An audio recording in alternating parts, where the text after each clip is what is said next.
অন্তর্বর্তীকালীন সরকার দায়িত্ব নেবার পর এই প্রথম নতুন অর্থবছরের বাজেট ঘোষণা করতে যাচ্ছে আর কিছুদিন পরেই।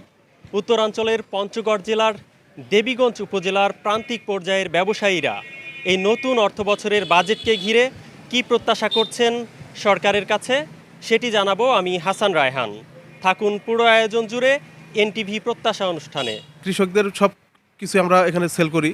তো কথা হচ্ছে যে দ্রব্যমূল্যর ঊর্ধ্বগতি সবসময় লেগেই আছে, আর কৃষক মানুষ এরা অল্প আয়ের লোক, এরা কিনতে খুবই হাঁসফাঁস খাচ্ছে। আমার একটাই চাওয়া সরকারের কাছে যে দ্রব্যমূল্যকে লাগামের মধ্যে নিয়ে আসতে হবে আর সিন্ডিকেটকে দূর করতে হবে। সরকারের কাছে তো আমাদের সব ধরনের প্রত্যাশা থাকে, আর একটা বিষয় হচ্ছে যে কৃষক বাঁচলে দেশ বাঁচবে। কারণ উৎপাদন খরচটা আমাদের দেখতে হবে যে চাউলের কি পরিমাণ উৎপাদন খরচ কৃষকের, এবং এই ক্ষেত্রে কীটনাশক সার বীজ যদি এগুলার একটু ভারসাম্য আনবে মূল্যর দিক দিয়ে, তাহলে দেখা যাবে যে উৎপাদন খরচটা কম হচ্ছে এবং চাউলের বাজারটাও স্থিতিশীল থাকবে এবং সাধারণ ভোক্তাও উপকৃত হবে। আমি একজন কাপড় ব্যবসায়ী। আগের তুলনায় মনে করেন যে কাপড়ের মান যেরকম আছে আমরা চাই যে এর চাইতে একটু ভালো করতে, তাহলে কাস্টমার যেহেতু কিনে শান্তি পায় এবং কি আমরা বেচতে সুবিধা হবে আমাদের।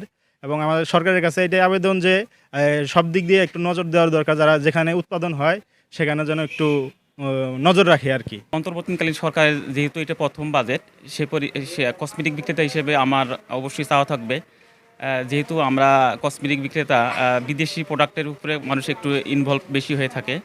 সেক্ষেত্রে বিশেষ করে পারফিউম বা এই ধরনের ক্রিম আইটেম জিনিসগুলো একটু বর্তমান সময়ে একটু রেট বেশি এবং ভ্যাট মনে হয় বেশি ধরতেছে। এটা আমাদের সাধারণ জনগণের মানে কেনার একটু বাইরে চলে যাচ্ছে। আমি অবশ্যই সরকারের কাছে আশা রাখবো যেন ভ্যাটের পরিমাণটা অবশ্যই কমিয়ে দেওয়া হয়, সাধারণ জনগণের যেন এটা হাতের কাছে নিয়ে আসা যায়। 2-3 বছরের তুলনায় এবার জুতার দাম একটু বেশি, যার কারণে ক্রেতাদের একটু কেনাকাটা করতে অনেক সমস্যা হচ্ছে।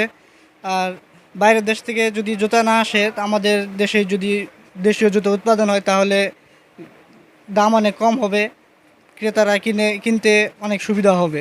আমি ওষুধ ব্যবসায়ী হিসেবে সরকারের কাছে আমার এটাই প্রত্যাশা, যদি বাজেটে ওষুধের ভ্যাট এবং শুল্ক যদি কমানো হয় তাহলে ওষুধের দাম অবশ্যই কমবে।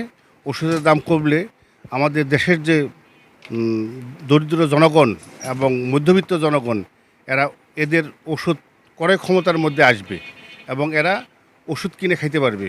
এখন ওষুধের যে ঊর্ধ্বগতি এবং যে দাম, তাতে মানুষের ক্রয় ক্ষমতার উপরে চলে যাচ্ছে। একটা ডাক্তারের কাছে প্রেসক্রিপশন করার পরে ওইখানে একটা হয়রানি হইতে হয় মোটা টাকা দিয়ে, আবার বিভিন্ন রকম টেস্ট আছে, তাতে দেখা যায় সে আর ওষুধ কিনে খেতে পারে। আমরা আশা করি যে এই সরকারের কাছে আমরা এই প্রত্যাশা করি যে আমাদের দোকানের যে পণ্যগুলো আছে, পণ্যগুলোর কিছু রেটটা কমানোর জন্য, তাহলে আমাদেরও ক্যাশ কম লাগবে, এমনকি কাস্টমাররাও উপকৃত হবে। যেমন সয়াবিন তেলটা আর বর্তমানে আমরা বেচতে পারতেছি না, অনেক রেট বেশি, আর আমাদের এটা খুঁজে পাচ্ছি না আমরা, যে নাই এই মাল আমরা পাইতেছি না একদম।